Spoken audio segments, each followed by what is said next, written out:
Nós vamos ler, estamos aqui com os nossos irmãos, o Alê e o Hugo, amém? Para nos ajudar, sejam bem-vindos. É o Alê que vai ler, Alê? Do versículo 13 até o versículo 17. O batismo de Jesus. Por esse tempo, Jesus foi da Galileia para o rio Jordão, a fim de que João o batizasse. João, porém, quis convencê-lo a mudar de ideia, dizendo: Eu é que preciso ser batizado por você, e é você quem vem a mim? Mas Jesus respondeu: Deixe por enquanto, porque assim nos convém cumprir toda a justiça. Então ele concordou. Depois de batizado, Jesus logo saiu da água. E eis que os céus se abriram, e ele viu o Espírito de Deus descendo como pomba, vindo sobre ele. E eis que uma voz dos céus dizia: Este é meu Filho amado, em quem me agrado. Amém. Ou em quem me comprazo. Amém. Vamos orar com o Hugo? Vamos orar, Hugo? Pedindo a bênção de Deus sobre nós nessa manhã. Bom dia a todos.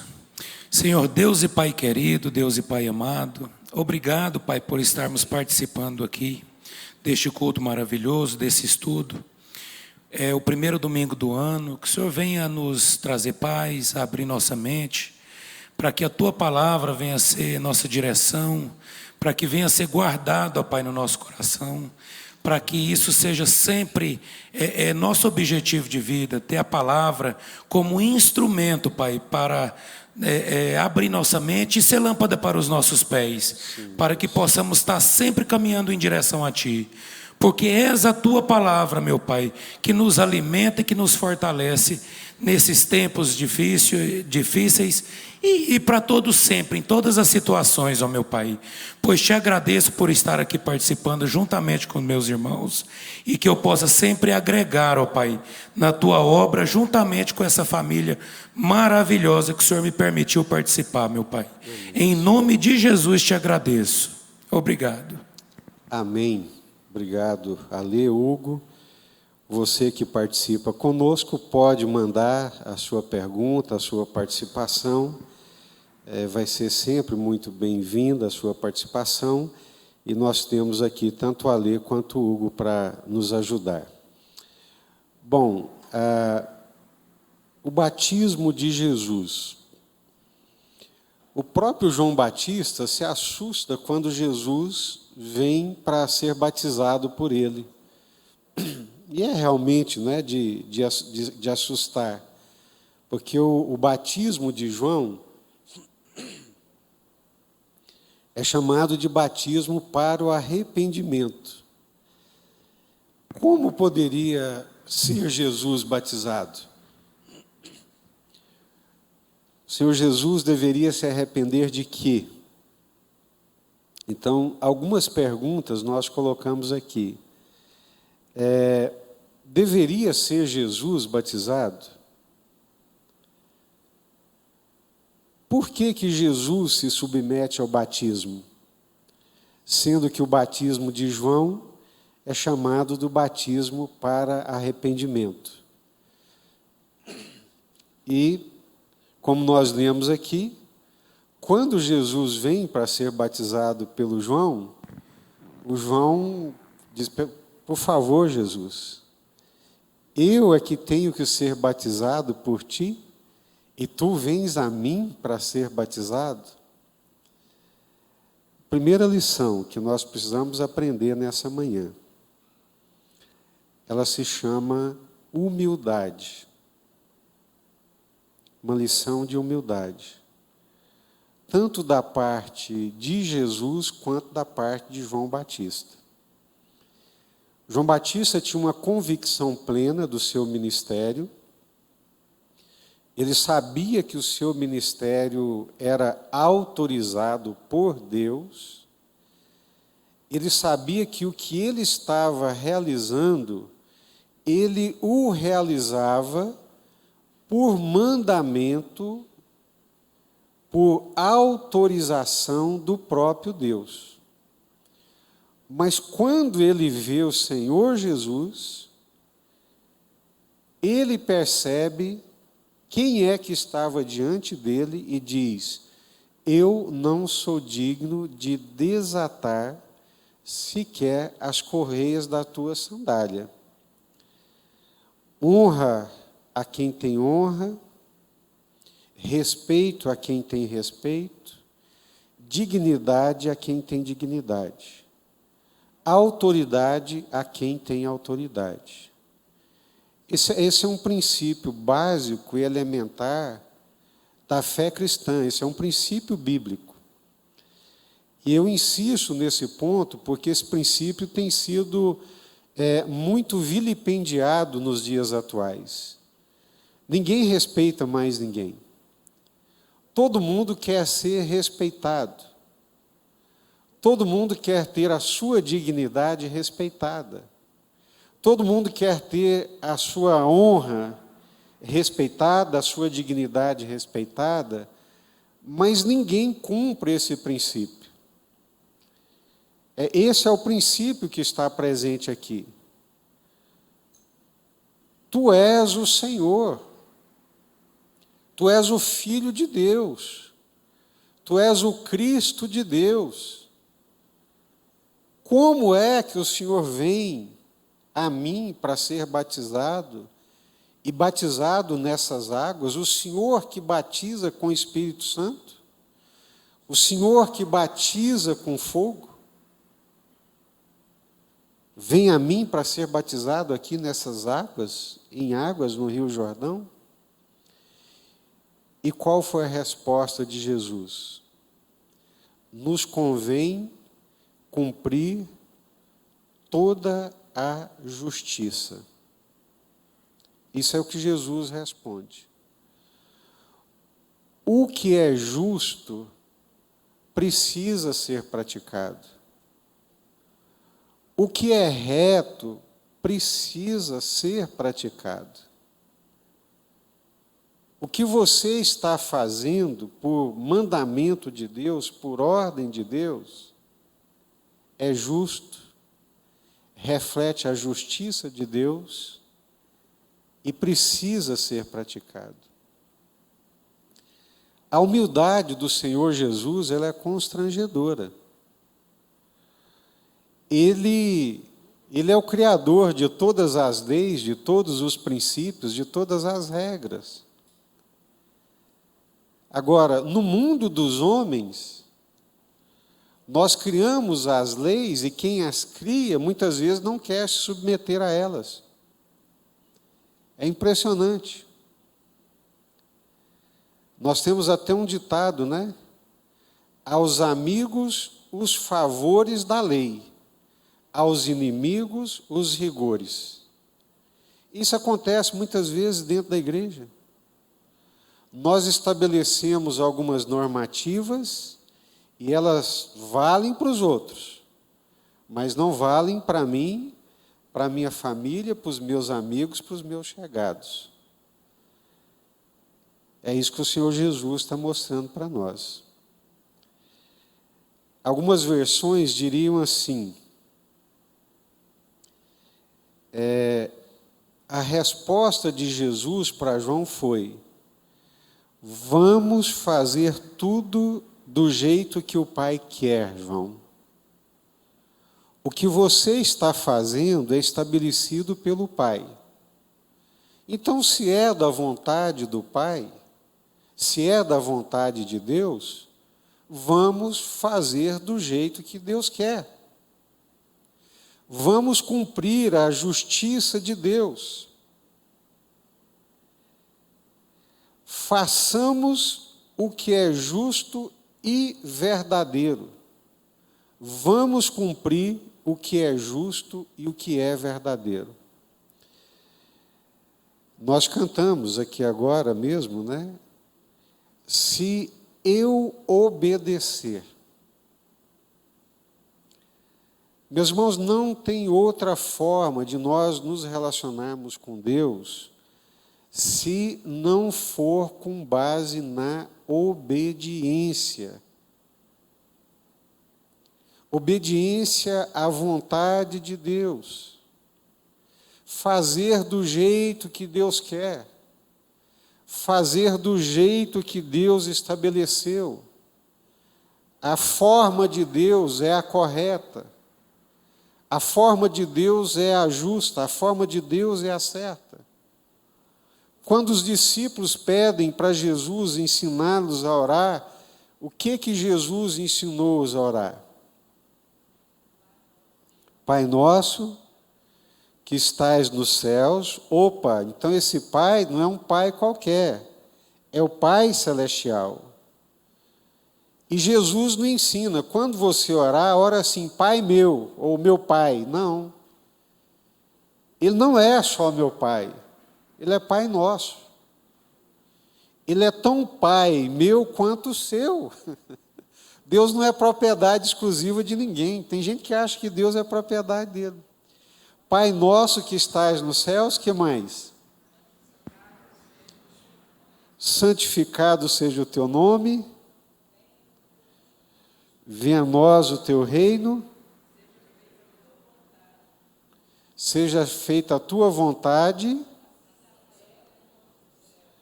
assim na terra como ela é feita nos céus.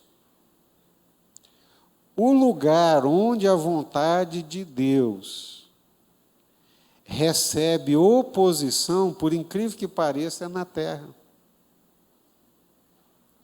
Seja feita a tua vontade, assim na terra como ela é feita nos céus.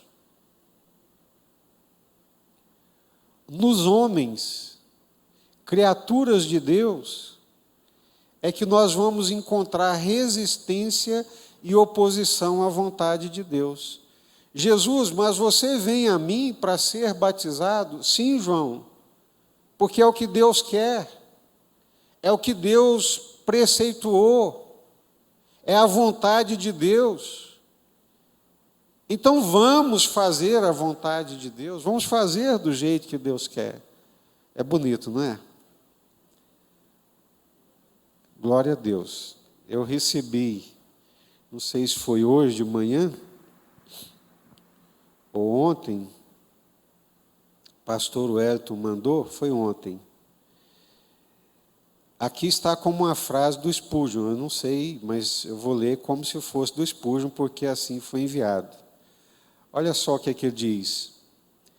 Nem minha oração mais fervorosa, nem meu pranto mais amargo poderá mudar um só decreto de Deus. Nem minha oração mais fervorosa, nem meu pranto mais amargo poderá mudar um só decreto de Deus.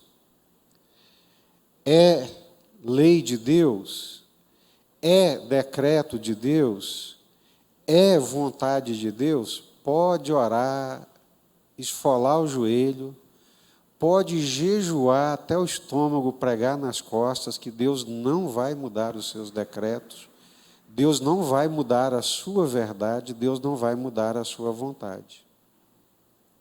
Amém, meus irmãos? Então, tem alguns princípios, mandamentos, regras na palavra de Deus, é um decreto de Deus. É a vontade de Deus expressa, clara.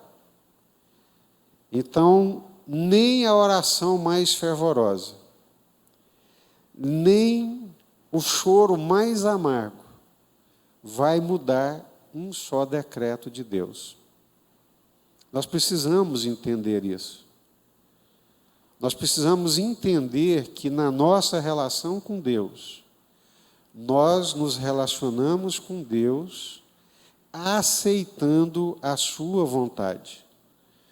Qual que é a nossa diferença para o pessoal lá do mundo? Eles creem em Deus? Creem. De verdade, eles acreditam, eles creem que Deus existe, assim como nós. Satanás também crê que Deus existe. Então, qual que é a diferença? Creem, mas não obedecem.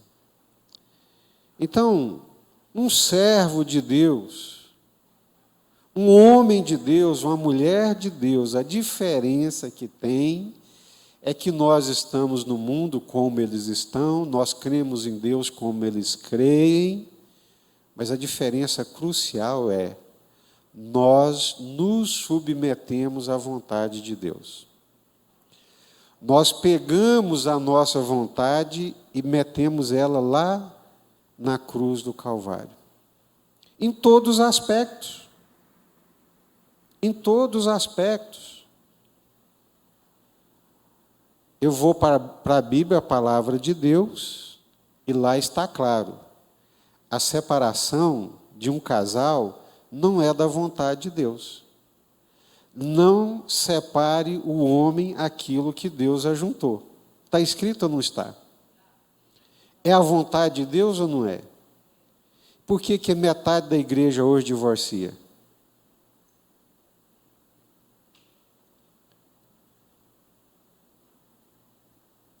Está escrito que não se deve mentir, não se deve dar falso testemunho, não compactuar com a injustiça, não compactuar com a iniquidade. Está escrito. Então, é isso que o Senhor Jesus está nos ensinando. Ele precisava batizar? Não. Ele é o Senhor. Agora, ele vai criar uma regra que ele mesmo não se submete a ela? Eu não vim para abrogar a lei, mas para cumprir a lei. Obediência, submissão, sujeição a Deus e à sua vontade. Sujeitai-vos a Deus, resisti ao diabo, e ele fugirá de vós. Por que o diabo apronta um salseiro na vida de muitos crentes? Por que o diabo entra na casa de muitos crentes, na família de muitos crentes e apronta uma quizumba, apronta um regaço, um salseiro, uma destruição? É porque eles não se sujeitam à vontade de Deus. Aqui tem uma ordem, e essa ordem não é casual, não, ela é intencional. Sujeitai-vos a Deus. Quando nós nos sujeitamos a Deus, quando nós nos colocamos debaixo da vontade de Deus, a autoridade de Deus repousa sobre nós. Aí nós resistimos ao diabo e ele fugirá de nós. Quando você recebe uma procuração de alguém, aquela procuração tem autoridade, tem validade, se você não fizer o que está prescrito nela? Não. A procuração, ela só tem autoridade delegada se for cumprido aquilo que nela está escrito. Então, quando nós nos sujeitamos a Deus, é o que Jesus está dizendo para João Batista: vamos fazer do jeito que o Pai quer. Não, Jesus, não vou te batizar não, o que é isso? O Senhor vem a mim, o Senhor é que tem que me batizar. Não, João, calma aí. Não foi isso que o Pai mandou? Se é isso que o Pai quer, pronto, está resolvido. Amém, meus irmãos? Amém? Glória a Deus. Vamos cumprir o que é justo e verdadeiro. O que se espera de um crente, é que ele ande no caminho da justiça e da verdade, no caminho da retidão, porque essa é a vontade do Pai, fazer o que é reto e direito, cumprir o que é justo e verdadeiro. Mas tem outros aspectos interessantes, né, na questão do batismo de Jesus, e nós vamos falando aqui, vocês podem participar. Aquele batismo, o batismo, ele é um marco na vida do Senhor Jesus. Sim. Só assim, uma pequena participação que eu senti aqui no coração.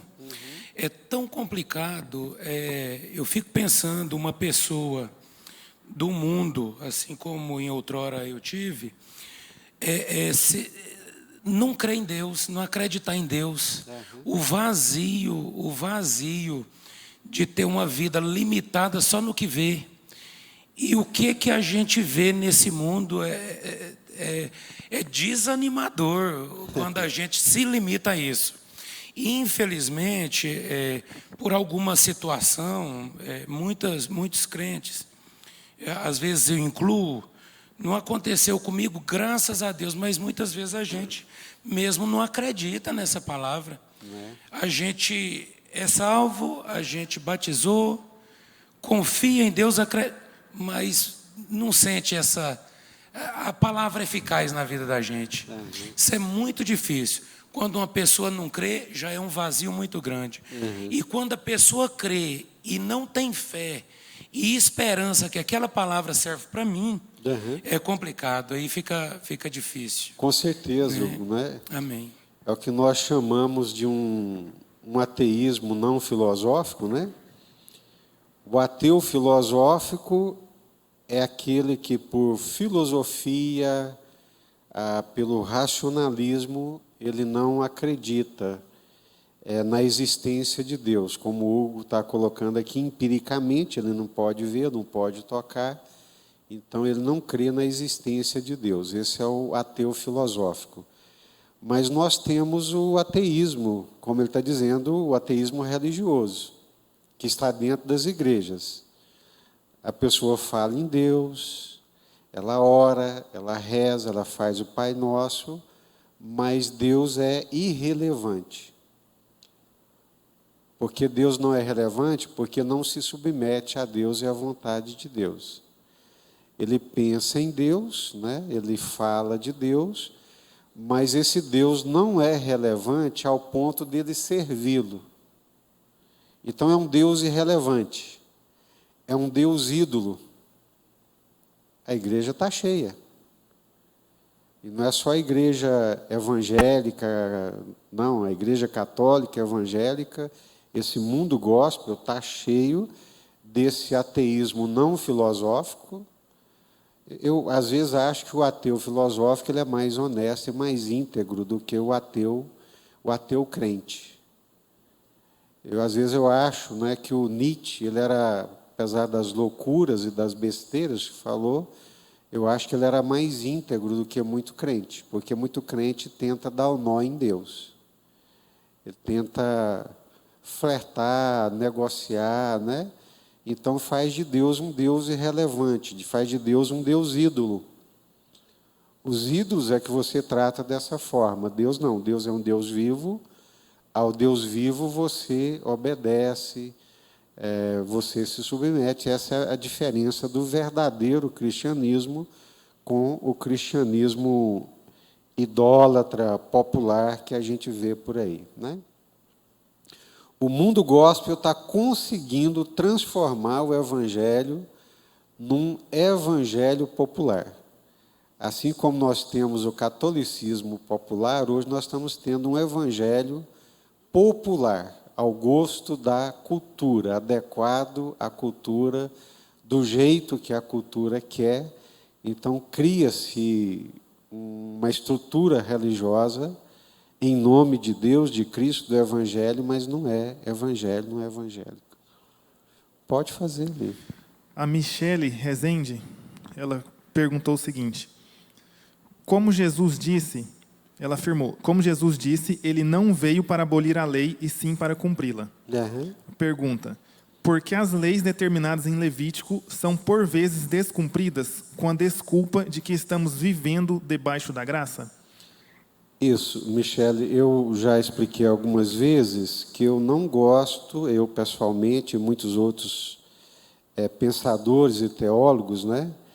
Eu não gosto do dispensacionalismo porque ele fragmenta o plano de Deus. Como se tivéssemos um tempo da lei e depois um tempo da graça. Isso não corresponde a uma boa hermenêutica. Uma boa hermenêutica, falei isso domingo, no último culto nosso aqui de virada de ano, que a graça estava presente no Velho Testamento assim como a lei está presente no Novo. A lei de Deus não foi revogada, a lei de Deus ela continua, ela é lei de Deus. Então, se ela é lei de Deus, ela é uma metanarrativa, ela é absoluta, ela não se limita a tempo e a espaço. A única coisa que mudou, você citou Levítico, são as leis cerimoniais. Hoje nós não fazemos mais sacrifício, hoje nós não levamos mais cordeiro ao templo, porque Jesus já fez o sacrifício, Jesus é o Cordeiro de Deus. Lucas, quando eu estou falando aqui, está dando um chiadinho. Vocês ouvem ali esse chiado? Um pouquinho? Aí, em homenagem a Michele, mas eu não vou falar como carioca chiando, viu, Michele? Então, a diferença é essa, Michele. A graça de Deus, ela está presente no Velho Testamento, assim como no Novo. A lei de Deus é a lei de Deus no Velho, mas ela é a lei de Deus no Novo também. Não adulterarás continua valendo como lei de Deus, né? Não matarás é lei de Deus. Não cobiçarás é lei de Deus. Então, o que nós fizemos nessa fragmentação, que eu não gosto, é como se a lei estivesse restrita ao Velho Testamento e ao povo do Velho Testamento. E que agora, no Novo Testamento, no tempo da graça, nós não temos mais a lei. Não. A lei de Deus, ela é lei de Deus, ela é universal. A lei de Deus continua. Nós deveríamos e devemos ensinar os nossos filhos a lei de Deus, a gravar a lei de Deus. Porque sem lei não tem pecado. O que é pecado? 1 João capítulo 3. Pecado é a transgressão da lei. Então, se não tem lei, não tem pecado. Por que as pessoas não se arrependem? Porque não tem lei, não tem pecado, elas acham que não precisam se arrepender. Então, a lei é o aio que conduz a Cristo, que conduz à graça de Deus. Ela dá a consciência do pecado e da transgressão. Ok? Tem mais? Podemos seguir? Tem uma colocação aqui do irmão Silvio. Ok. É incrível como Pedro se constrangiu em permitir lavar seus pés, né? João Batista em o batizar. A graça de Deus sempre vai nos constranger. Glória a Deus. Muito bem observado, Silvio. É constrangedor. É realmente constrangedor. A bondade de Deus, a misericórdia de Deus, não é? Jesus é Deus vindo até nós. Melhorou bem, Lucas. Está 100% agora, viu? Nota 10. Obrigado, filho. Então, a graça de Deus, a bondade de Deus, a misericórdia de Deus, ela é tão extraordinária que Deus vem até nós por meio do seu Filho Jesus Cristo e lava os pés, né? É engraçado, Silvio, falando, e eu me lembro que o Pedro se constrange e o Judas fica de boa, né? Como que achando que Jesus tinha, exatamente, que Jesus tinha realmente que lavar os pés dele, né? Ou seja, isso vai estar sempre presente também, né? É isso aí. Então, o batismo também revela quem era o Senhor Jesus.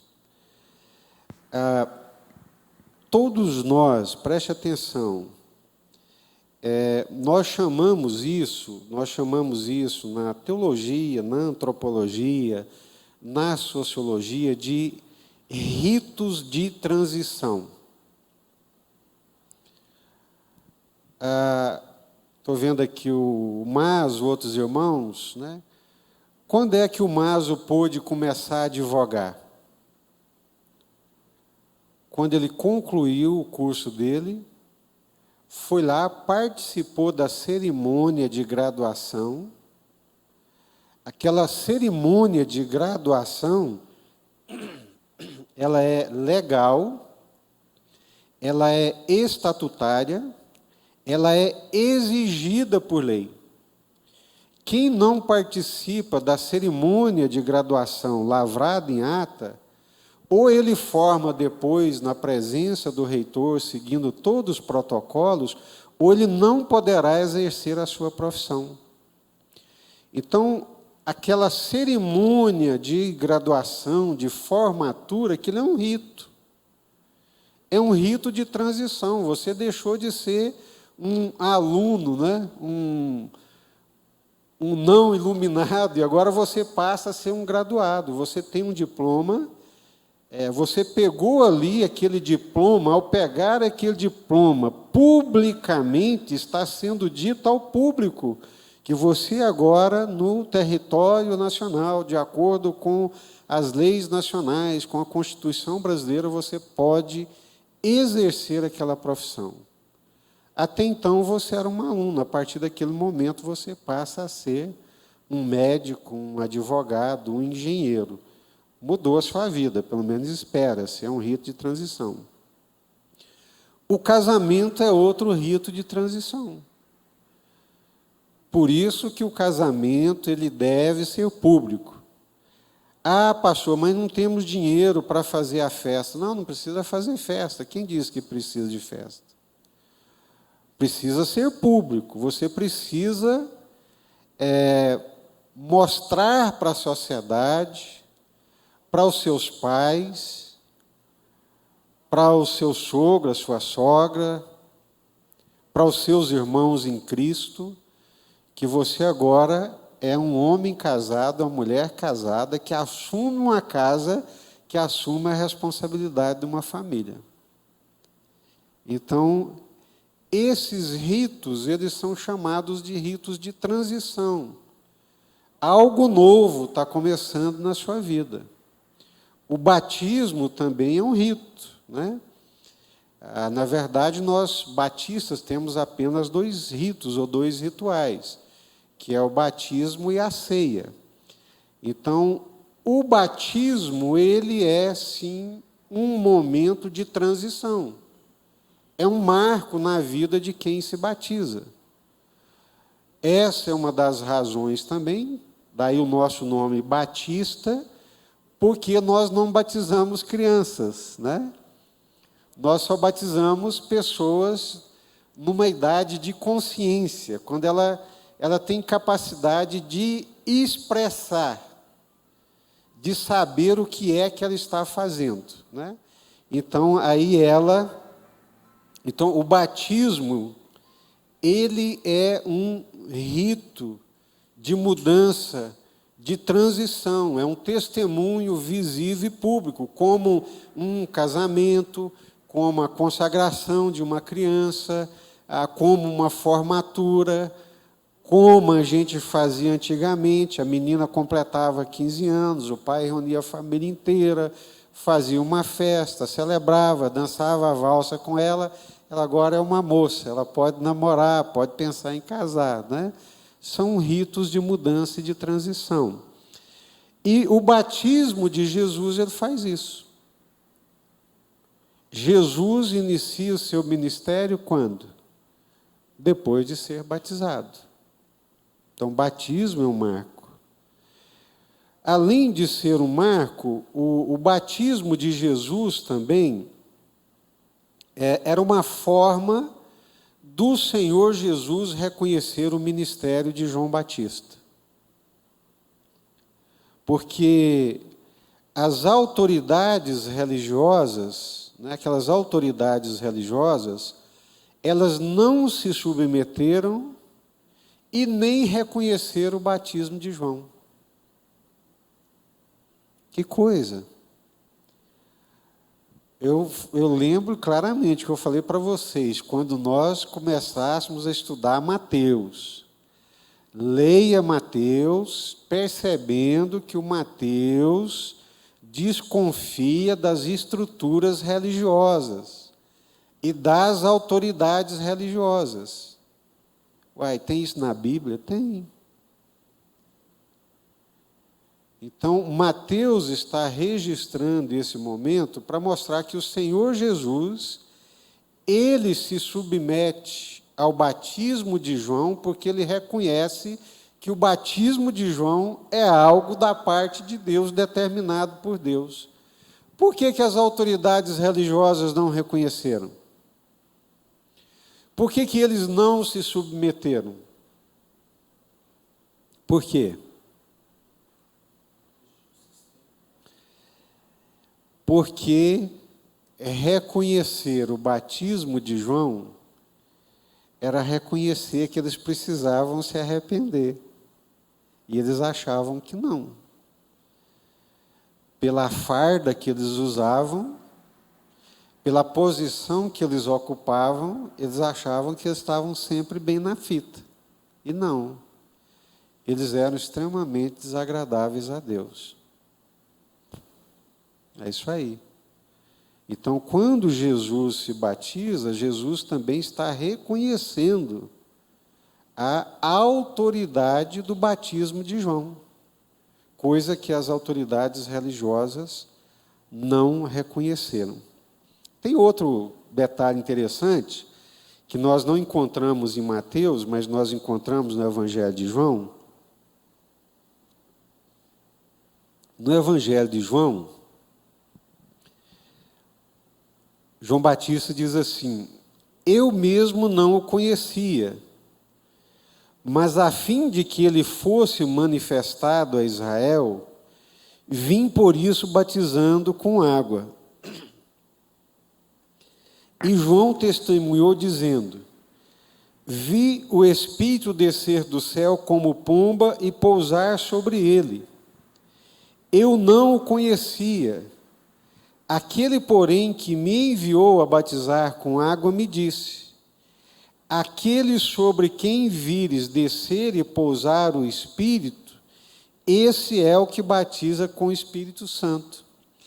Pois eu, de fato, vi e tenho testificado que ele é o Filho de Deus. Amém? Então, João Batista está dizendo que eu não o conhecia.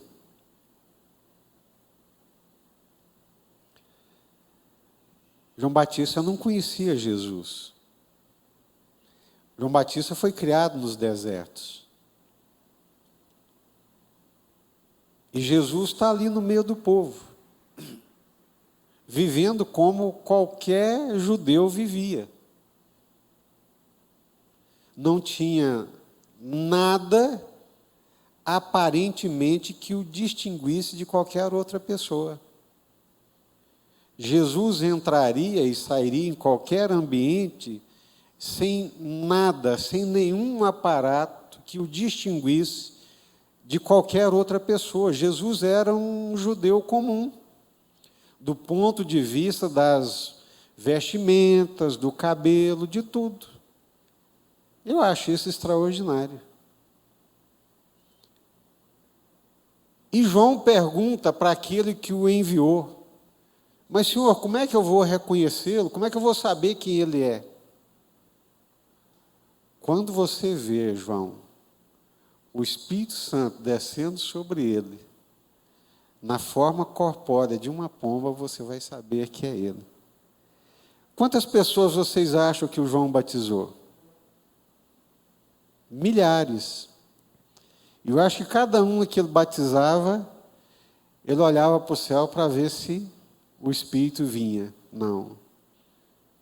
Mas quando chegou a hora de Jesus, o Espírito veio de uma forma visível, corpórea.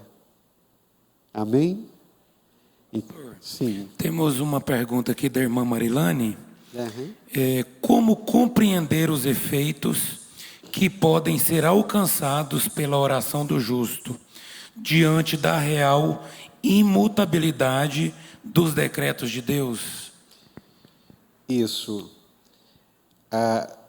Deus muda naquilo que é mutável, é flexível naquilo que deve flexibilizar. Mas naquilo como expressão moral da lei de Deus, ele é imutável, né? Os decretos de Deus são imutáveis. Ou seja, em relação à lei de Deus, Deus não vai mudar. O adultério vai continuar sendo pecado, seja para o pastor, como para o irmão mais simples da igreja. Adultério é adultério. Roubo é roubo. Mentira é mentira. Então, Deus não vai mudar nos seus decretos, na sua lei, expressa, né, como expressão clara do seu pensamento e da sua vontade. Nisso Deus não muda. Não adianta eu orar pedindo para Deus abençoar a minha separação. Eu me lembro, eu estava em Manaus no ano de 2011, e é bom nessas convenções, quando você vai, Manaus tem uma periferia muito pobre, né? A periferia de Manaus, ela tem algumas regiões assim muito pobres. Eu estava ali conversando com o pastor, e ele me contando: pastor, nós construímos o nosso templo com uma dificuldade tremenda. Com muita dificuldade, compramos os nossos aparelhos de som, que é tudo muito caro. E o senhor acredita que depois que nós compramos, os bandidos, os ladrões ali da região foram lá e roubaram o nosso aparelho de som, roubaram tudo. E quando eu cheguei na igreja com os irmãos, não tinha mais nada, tudo tinha sido roubado. E nós começamos a orar. E à medida que nós começamos a orar, os ladrões se sentiram constrangidos e vieram e trouxeram aparelhagem de som para a igreja. Eles chegaram e entregaram, falaram: pastor, nós roubamos os aparelhos de som da igreja, mas como é da igreja, de Deus, nós ficamos com medo, né? Viemos aqui entregar os aparelhos para o senhor e pedir para o senhor orar por nós, porque a nossa profissão é muito perigosa. Então, o senhor ora por nós, porque a nossa profissão é muito perigosa. A hora a gente pega um mais bravo e atira na gente, né? Então, então não tem como, né? Não tem como você pedir para Deus abençoar alguém para roubar, né? Então, Marilane, eu entendi a sua colocação, obviamente, mas essa inflexibilidade de Deus, né, essa imutabilidade de Deus em relação aos seus decretos, é nesses decretos expressos, né? Principalmente em relação à lei de Deus, né?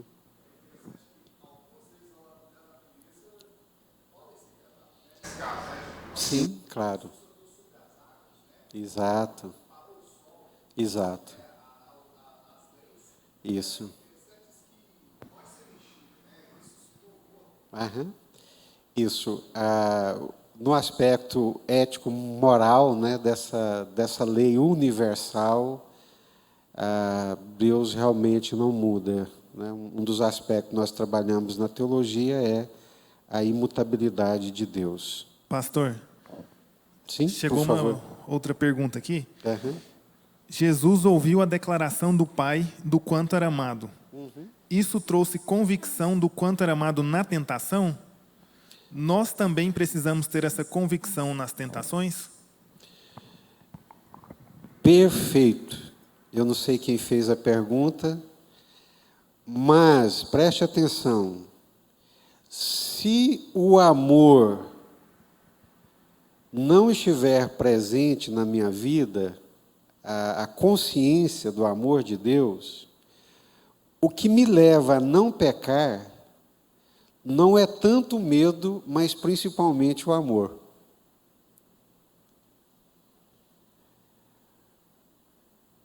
O que me leva a não transgredir a vontade de Deus não é tanto o medo, mas principalmente o quanto eu amo. O que me leva a obedecer a Deus não é tanto o medo da punição, mas é o amor que constrange. Por isso que quem não obedece, não é tanto por uma questão de temor, mas é muito mais por uma questão de não compreensão do amor de Deus.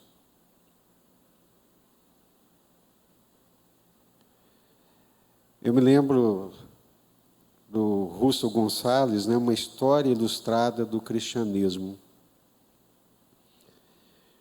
Quando eles resolveram queimar um dos discípulos de Jesus, não me lembro se foi Apolinário ou um deles, já na segunda, terceira geração de discípulos, já com mais de 80 anos, eles ficaram constrangidos, né, de queimar um ancião daquele e disseram: olha, se você negar sua fé em Jesus, você vai ficar livre, nós não vamos te queimar. Ele disse: vocês estão doidos? Como é que eu vou negar alguém que me amou tanto? Como que eu posso negar alguém que só me fez bem?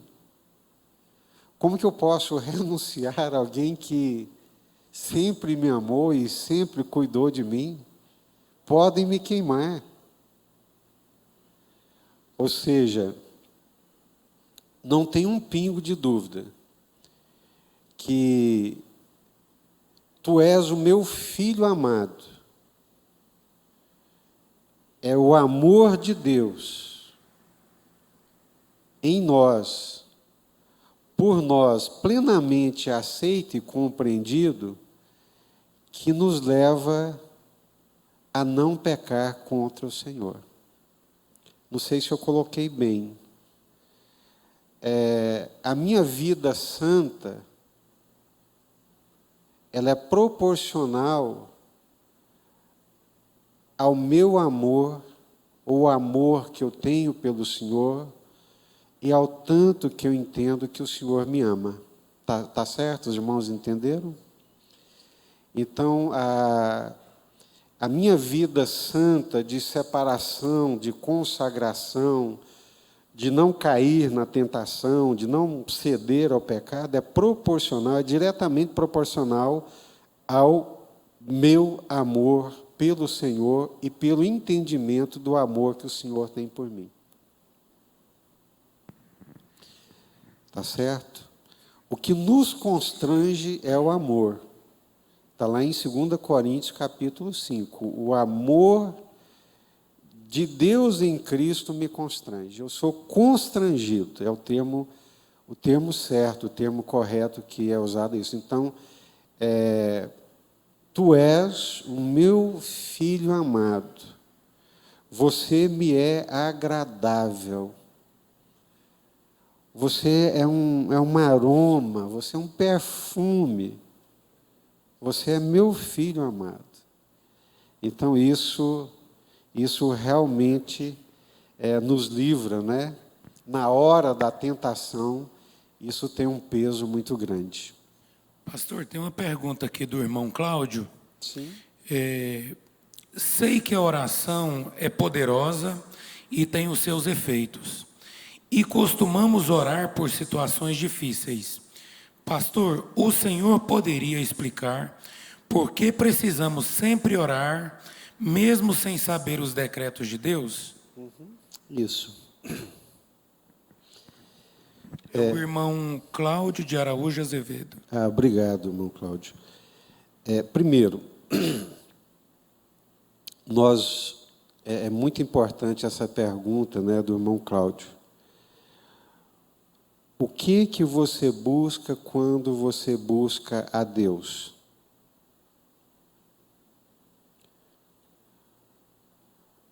Quando nós buscamos a Deus, nós o buscamos ou nós buscamos aquilo que Ele pode nos dar?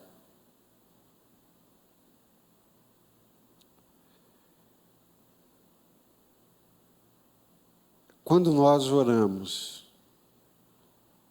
oramos para estar com o Senhor,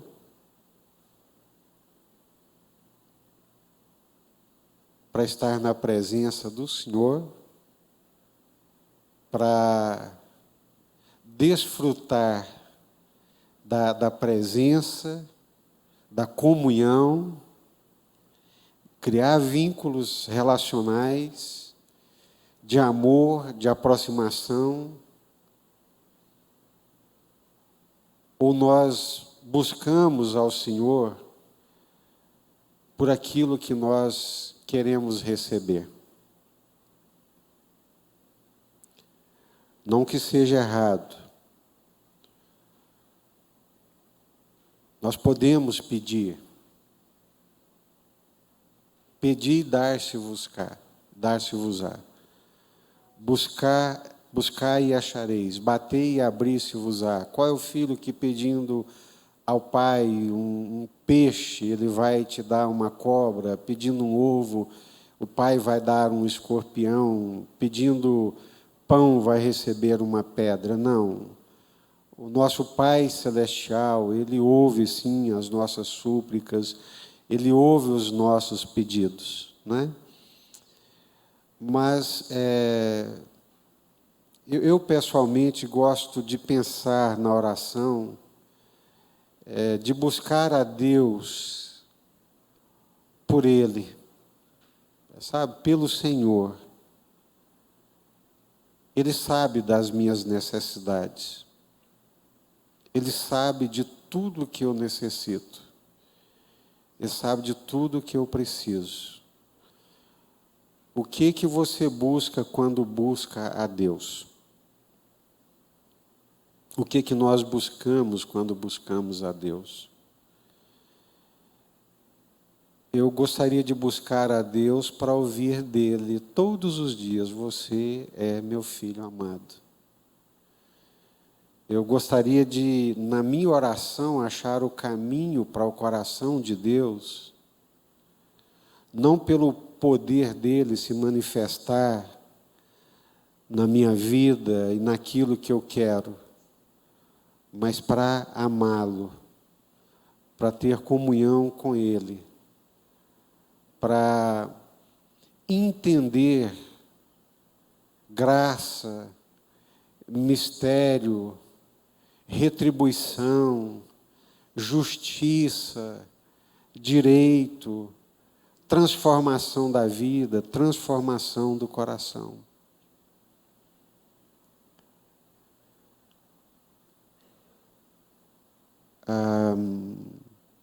Às vezes eu paro e penso, né?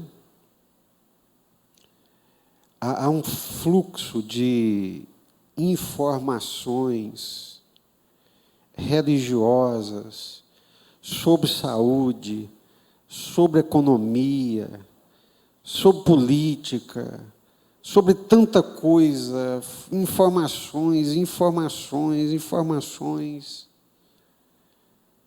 Quando eu entro na presença de Deus e me aconchego nesse refúgio, nesse castelo forte, a minha mente é iluminada, o meu coração é pacificado, as minhas dores são minoradas, as minhas dificuldades são superadas, porque na presença de Deus há alegria, na presença de Deus há um gozo inefável, há uma paz inefável, ou seja, a vida se torna plena, a vida cria brilho, cria sentido, apesar das dores e das dificuldades. O que eu estou tentando dizer, e por favor me entendam, ore, vamos orar, vamos pedir, está escrito, eu oro, eu peço, Deus sabe disso.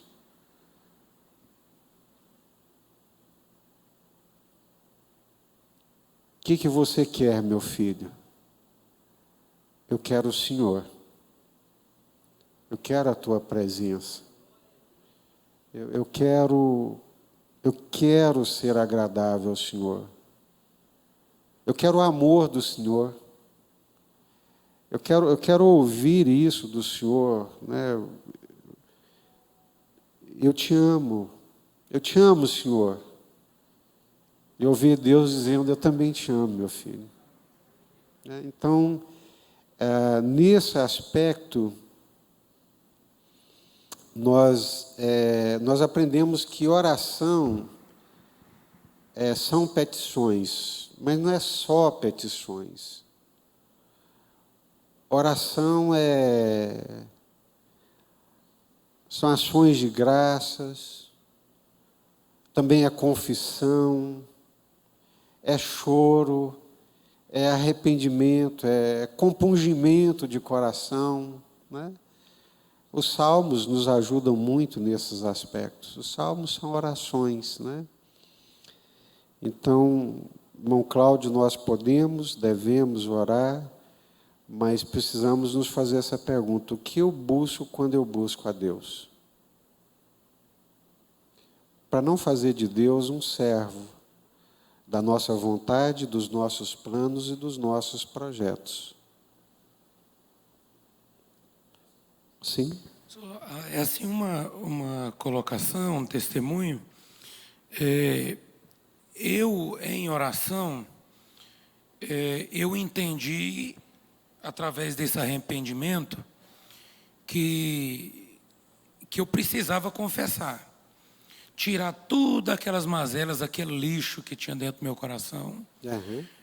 Rancor, raiva, para que Jesus viesse habitar. Muita gente fala, eu não arrependo do que eu fiz, porque eu arrependo sim do que eu fiz, porque Amém.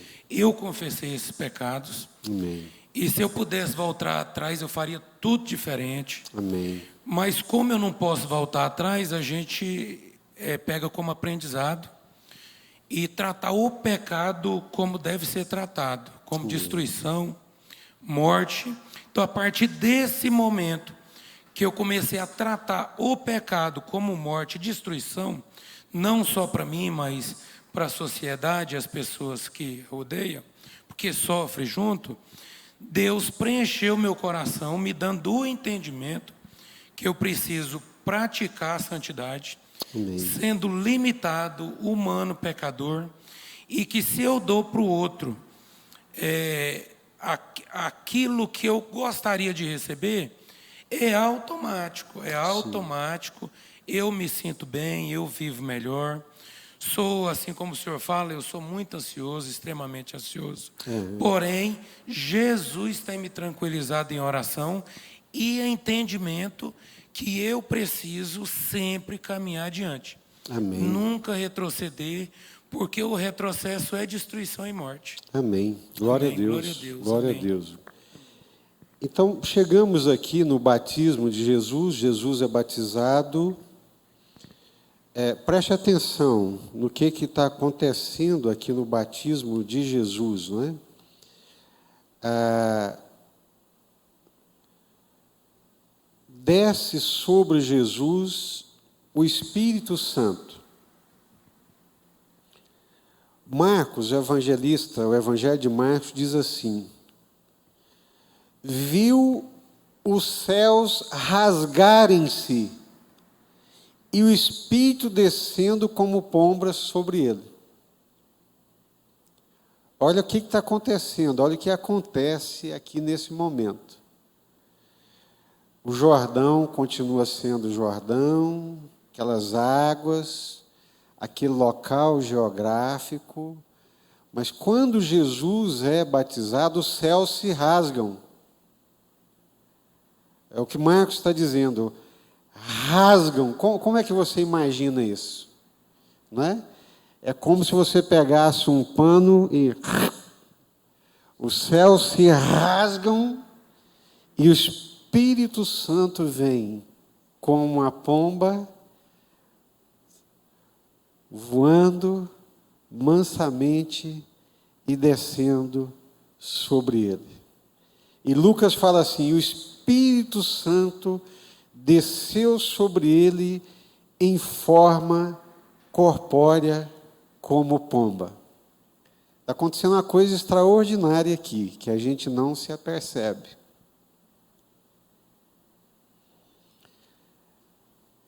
Céus e terra se fundem numa mesma realidade. Está acontecendo aqui uma coisa extraordinária. Jesus, preste atenção, isso é muito importante. Jesus é a conexão da terra com o céu. Em Jesus, terra e céu estão conectados. Igualzinho o Monte da Transfiguração. Igual a visão de Jacó da escada. Exposta dos céus na terra uma escada. E os anjos de Deus subiam e desciam dessa escada. É Jesus. A escada é Jesus. Natanael, você ficou admirado porque eu te falei que eu te vi debaixo lá da figueira? Agora você vai ver os céus abertos e os anjos de Deus subindo e descendo sobre o Filho do Homem. Então, preste atenção, meus queridos, olha que coisa extraordinária revelada aqui na palavra de Deus. Terra se une aos céus na pessoa de Jesus. Essas duas realidades que são, assim, como que estanques, não é? Como se fossem realidades diferentes, em Jesus é uma realidade só. Jesus é a conexão, né? Usando a linguagem de hoje, da internet, Jesus conecta terra e céus numa mesma realidade. É Ele. Ele é o cara. É Ele. Não sou eu, não. É Ele, é Jesus.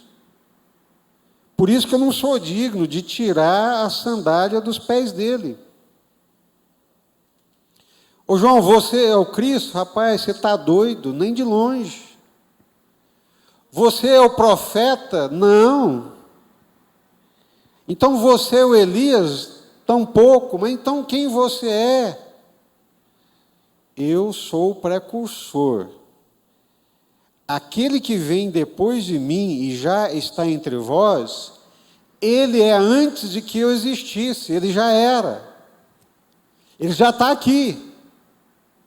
Ele já está no meio de vós, vocês não o conhecem. Eu batizo com água, mas ele batiza com o Espírito Santo. Porque céu e terra, terra e céu, para ele é essa ponte, ele é essa escada, ele é essa ligação, ele é essa conexão. Por que nós podemos chegar à presença de Deus hoje?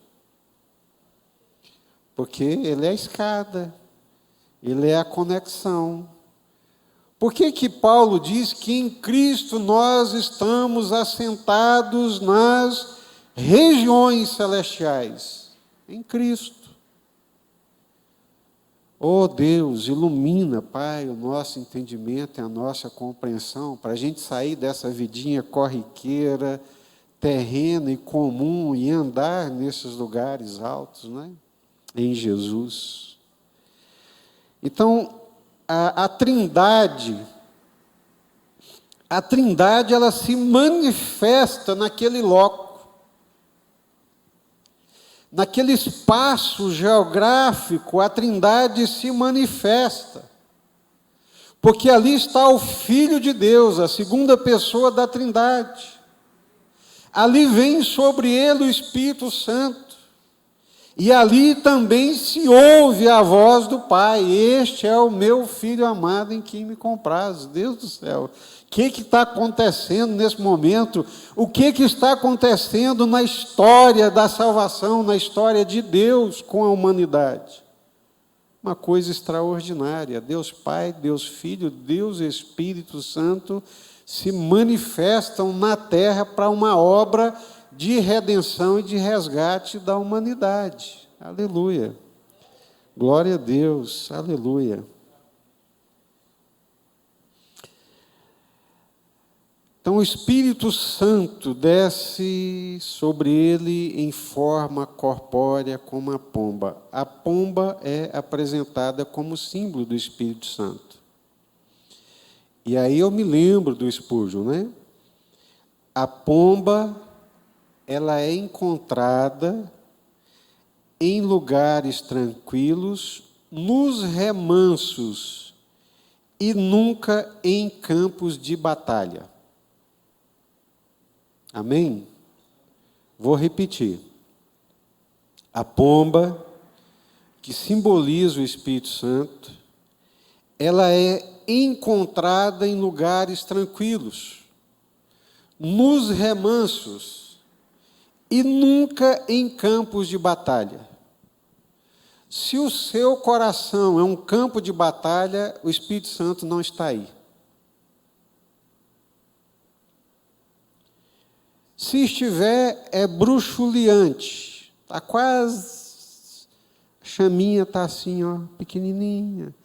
Se a sua cabeça é um turbilhão de pensamentos, de ansiedade, de preocupações, o Espírito Santo não está aí. Não está. Se a sua casa é um turbilhão de gritaria, de confusão, de briga, de xingamentos, de discórdias, sinto muito. Você é crente, está no rol de membro da igreja, mas o Espírito Santo não está na sua casa, não. Porque o Espírito Santo não habita em campo de batalha. Quem é que habita em campo de batalha? Quem? Aves de rapina, corvo, urubu, onde tem carniça. O Espírito Santo não está aí, não. Então, eu falo, mas vou falar de novo. Quando você entra numa casa, você dá para saber qual é o Espírito que reina ali. Se é o Espírito de Cristo, se é o Espírito Santo, ou se é o Espírito da confusão, que não é o Santo. Então, por favor, pensa, seu coração é um campo de batalha? É. Então o Espírito Santo não está aí. É a carne. A sua cabeça é um turbilhão de confusão, de perturbação, de ansiedades e tudo mais, que todo mundo tem, ok? Então está faltando o Espírito Santo. A sua casa, a sua família, ela é confusa, ela é disfuncional, ela não tem paz, não tem alegria, não tem celebração, não tem alegria de estar junto. O Espírito Santo não está reinando. Porque quando o Espírito Santo reina,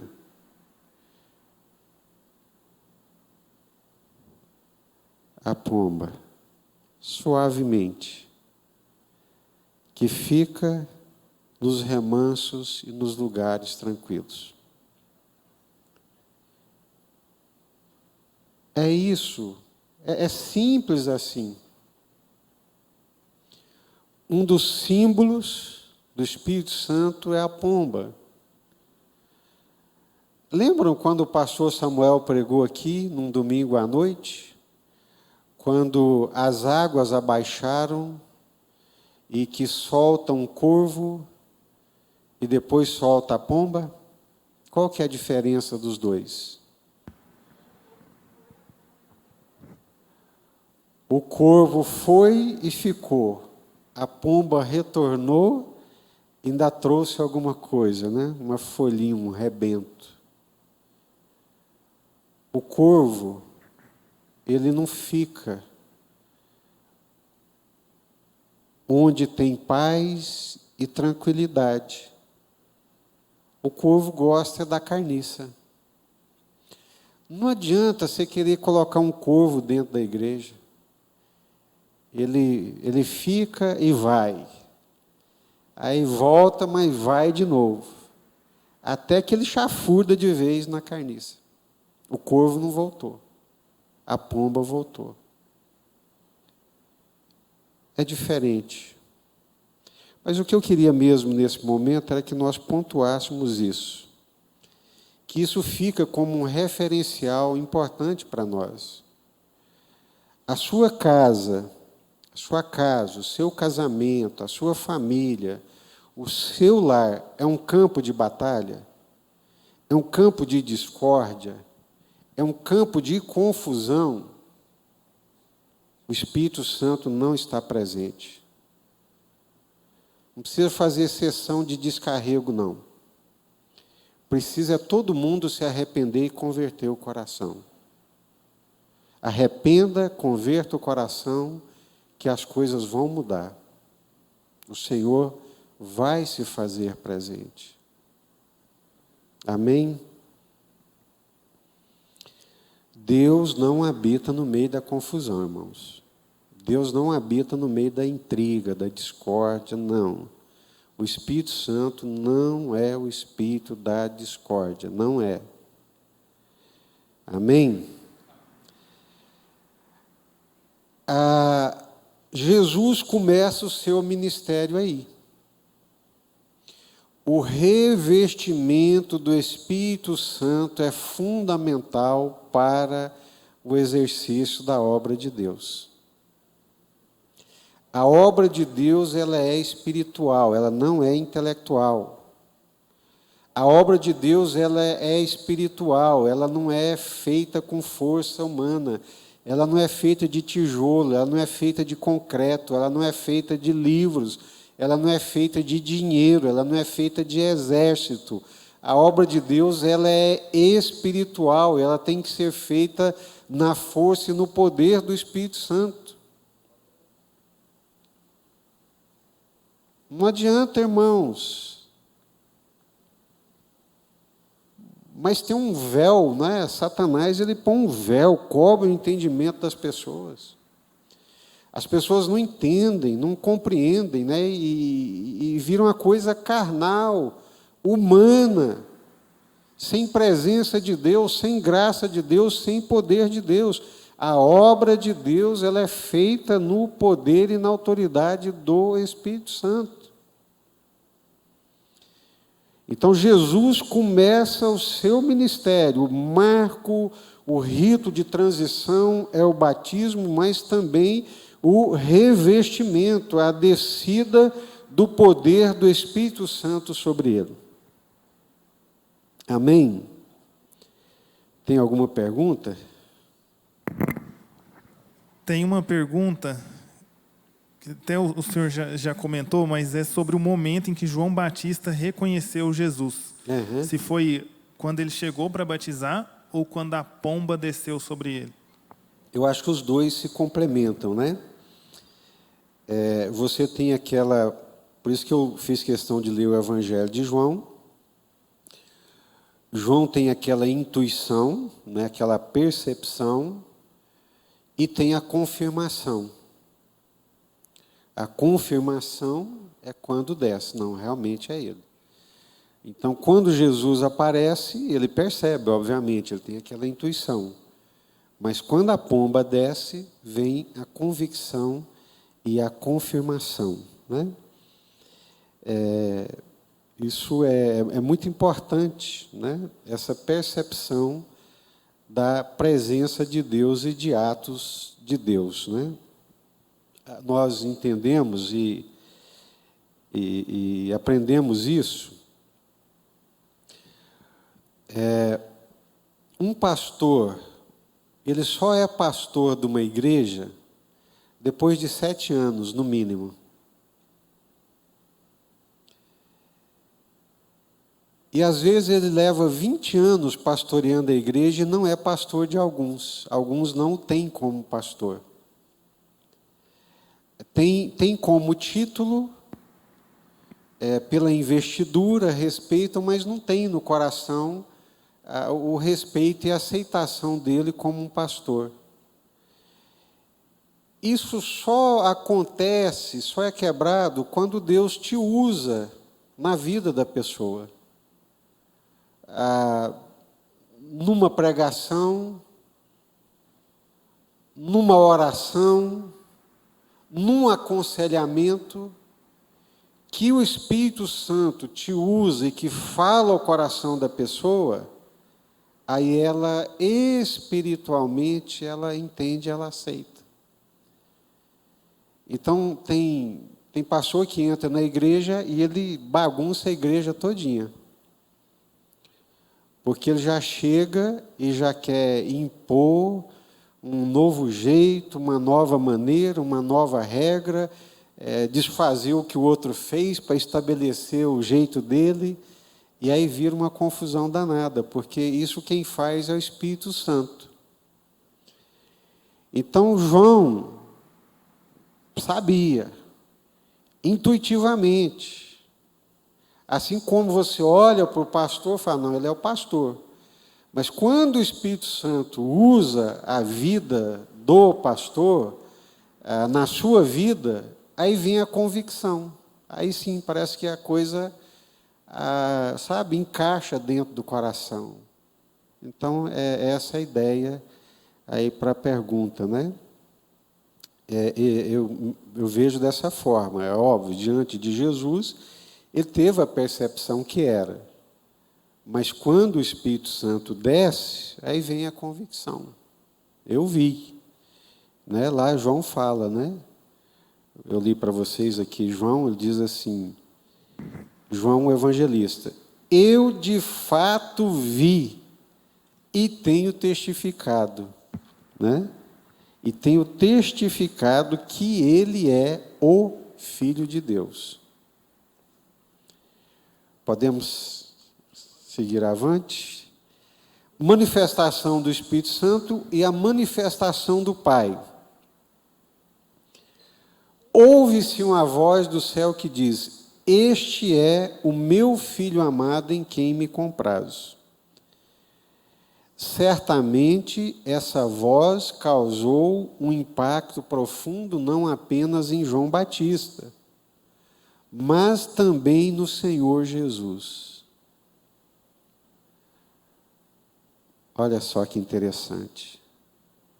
Jesus, você vem a mim para ser batizado?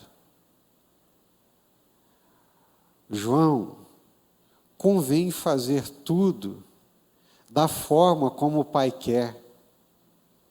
Esse é o meu Filho amado em quem eu me comprazo. Por quê?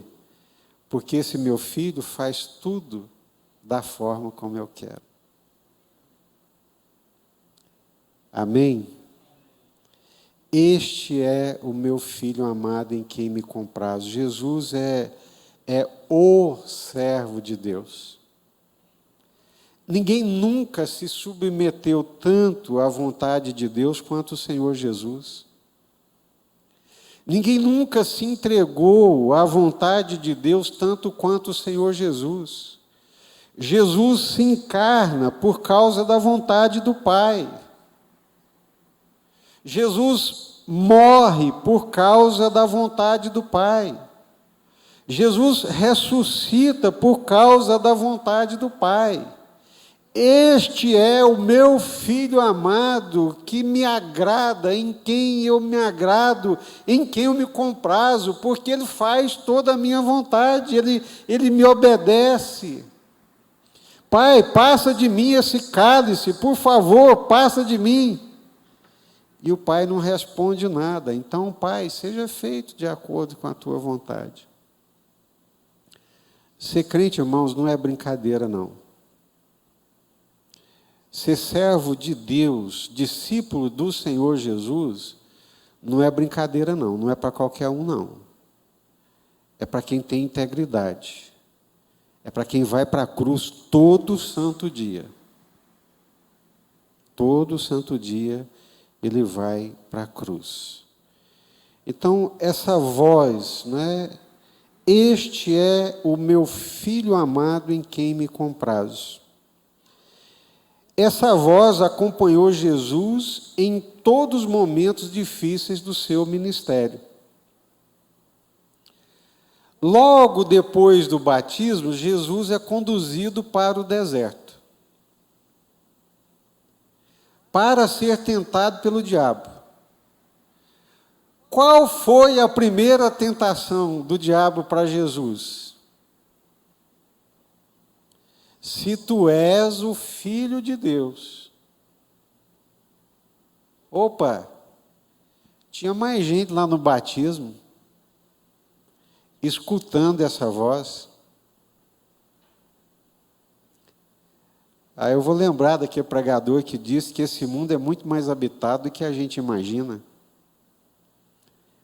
Tinha mais gente ali no batismo, percebendo aquele momento e ouvindo aquela voz: tu és o meu filho amado.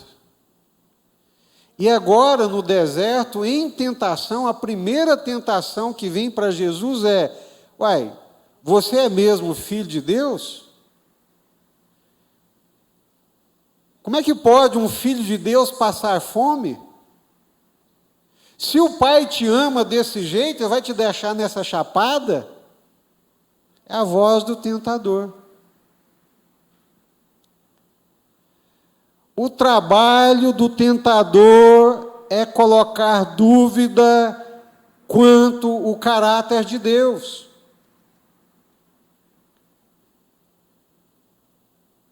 Se você fosse filho de Deus, qual pai que deixa o filho num deserto 40 dias sem comer? Isso não é pai, você não é filho coisa nenhuma. Aí quando o crente passa por uma adversidade, né, uma luta, mas será que eu sou de Deus mesmo? Será que Deus me ama? Quando perde o emprego, né, fica ali na margaça, eu começo: mas se Deus me amasse, será que eu não me manteria no emprego? Ou quando está doente, né? Mas meu Pai amado, que tem todo o poder, que diz que me ama, por que me deixou ficar enfermo? Por que deixou essa enfermidade em mim? Isso é voz de Satanás. Isso é boca do diabo. Em Jesus nós somos amados do nosso Pai Celestial. Em Jesus nós somos também filhos amados de Deus, independentemente do deserto, independentemente da ausência de pão, independentemente da ausência de água. É duro, né, você chegar na despensa e olhar e não ter nada. Aí vem a voz do tentador. Se Deus me amasse, de fato, se Deus me ama, por que eu estou passando por essa situação? É a voz do tentador. É a voz do tentador.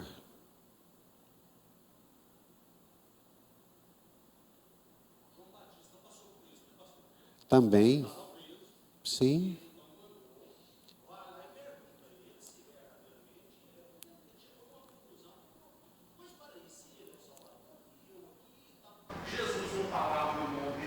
Exatamente. Perfeito, Miguel. As crises, né? Os momentos extremos que nós passamos nos provam numa tentação e, ao mesmo tempo, uma prova. Eu sou, você é, todos nós somos constantemente tentados, e tentados não nas nossas vontades, mas na nossa relação com Deus, né?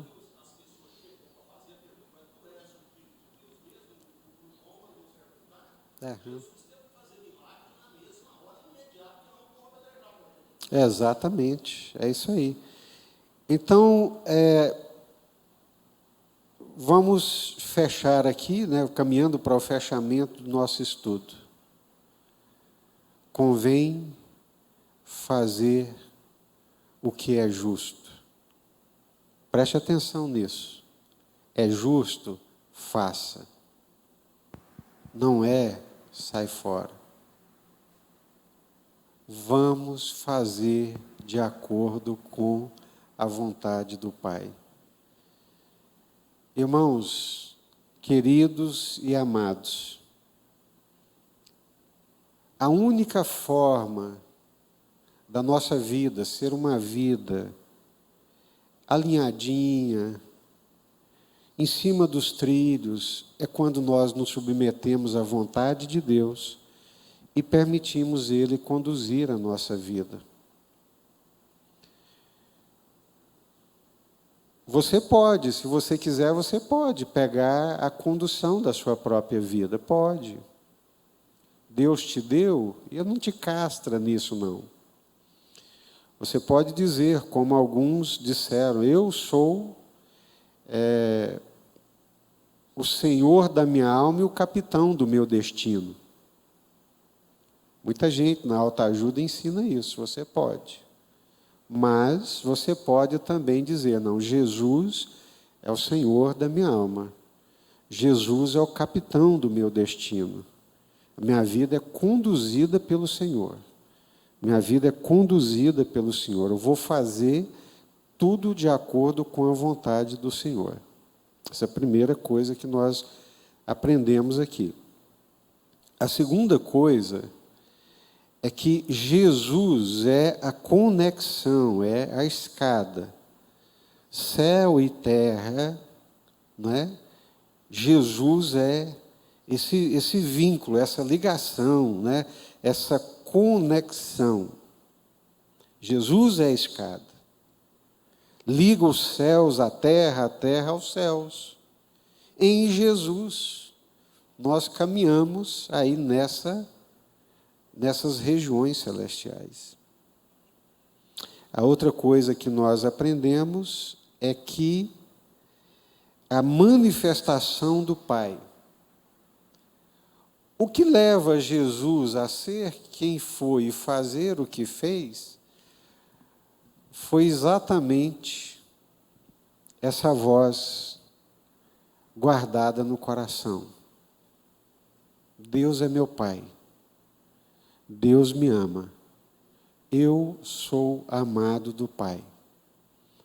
A vontade de Deus é boa, perfeita, agradável.